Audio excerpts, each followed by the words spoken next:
I've shared this story. I know you've heard it before, but I'll share it for your listeners.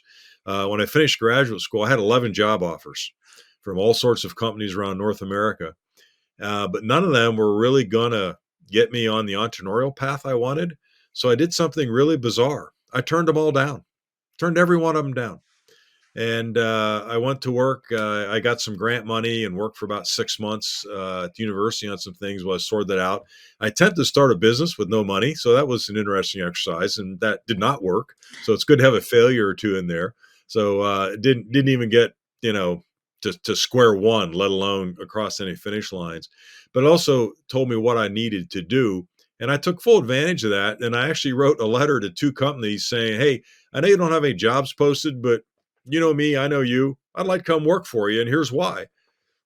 Laid out what I wanted to do, including start a business and what I thought I could bring to them. And they both created a position for me. I picked one and worked for them just a couple of years, like I mentioned earlier, and then jumped out. And it was a big win for them. They started a whole new division they didn't have, and made a lot of money for them before I jumped out and started doing it for myself. So I think it's you finding your path, like I just described mine, and the key is focus on your vision and not focus on maybe what's in front of you, because I don't think most people would have turned down 11 really good job offers coming out of graduate school, turned them all down and said, nah, I'm not interested in that. You're not on track for my vision of what I saw myself. But as a 24-year-old, that's exactly what I did, and that made all the difference. That created the step one, if you will, on the path that I wanted to have and I envisioned for myself. So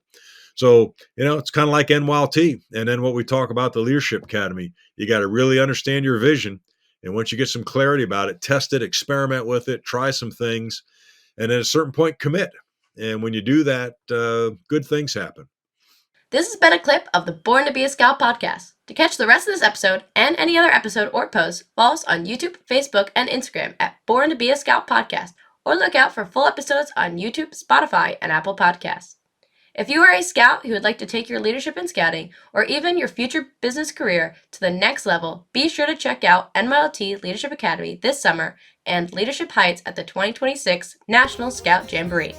In the meantime, be sure to lead your own adventure.